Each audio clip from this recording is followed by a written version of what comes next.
Hello everyone, welcome back to my YouTube channel. तो आज हम डिस्कस करने वाले हैं योगिनी एकादशी कब है, 13 जून को या फिर 14 जून को। शुभ मुहूर्त क्या रहेगा, पूजा विधि क्या होगी और योगिनी एकादशी का क्या महत्व है हमारे शास्त्रों में, और कुछ खास उपाय जिन्हें आप योगिनी एकादशी के दिन कर सकते हैं। हिंदू धर्म में एकादशी व्रत का विशेष महत्व है। यह व्रत भगवान विष्णु को समर्पित होता है।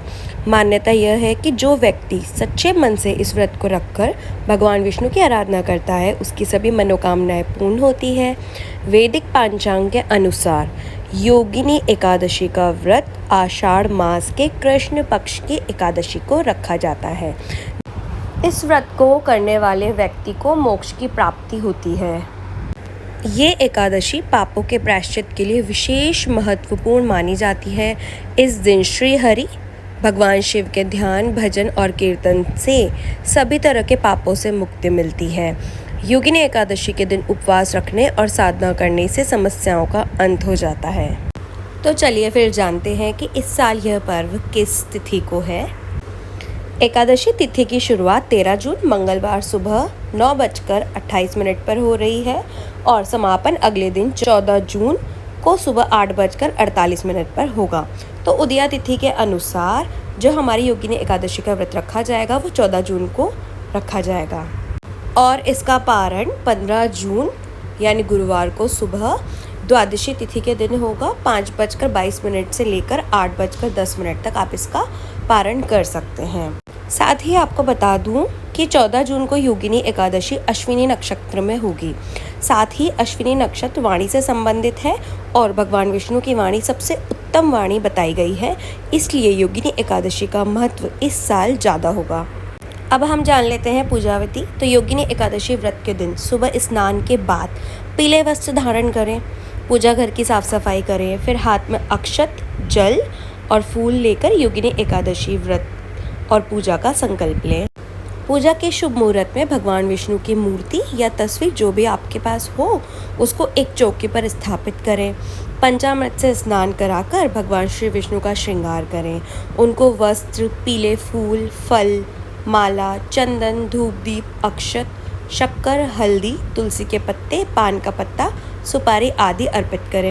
इस दौरान ओम नमो भगवते वासुदेवाय नमः मंत्र का उच्चारण करते रहें। फिर विष्णु चालीसा, विष्णु सहस्त्र नाम आदि का पाठ करें।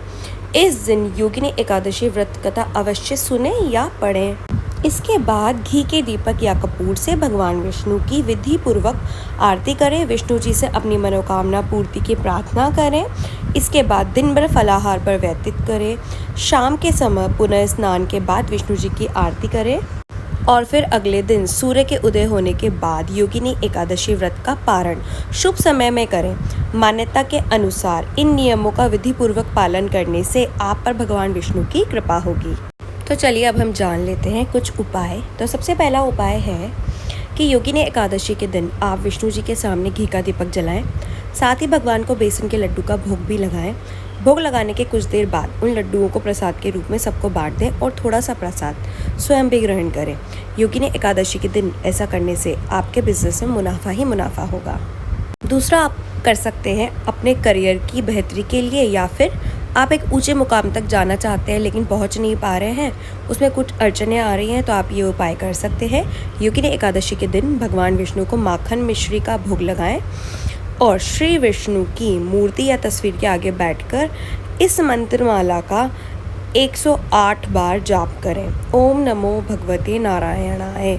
इस मंत्र का आपको 108 बार जाप करना है। योगिनी एकादशी के दिन आप कर्ज से मुक्ति के लिए पीपल के वृक्ष में जल अर्पित करें और उसकी विधिवत पूजा करें। धन लाभ के लिए योगिनी एकादशी के दिन पीले चावल, केला, चने की दाल, गुड़ और पीले वस्त्र इत्यादि का आप दान करें। इस एकादशी को काफ़ी फलदायी माना गया है। मान्यता के अनुसार योगिनी एकादशी का व्रत रखने वाले व्यक्ति को 88,000 ब्राह्मणों को भोज कराने के बराबर फल प्राप्त होता है। साथ ही अनजाने में हुई गलतियों के उलझनों से भी छुटकारा मिलता है। इसके अलावा योगिनी एकादशी का व्रत रखने वालों को श्री हरि के चरणों में स्थान प्राप्त होता है। तो अगर आपको वीडियो अच्छी लगी हो तो वीडियो को लाइक कीजिए और चैनल को सब्सक्राइब कीजिए। Thank you for watching.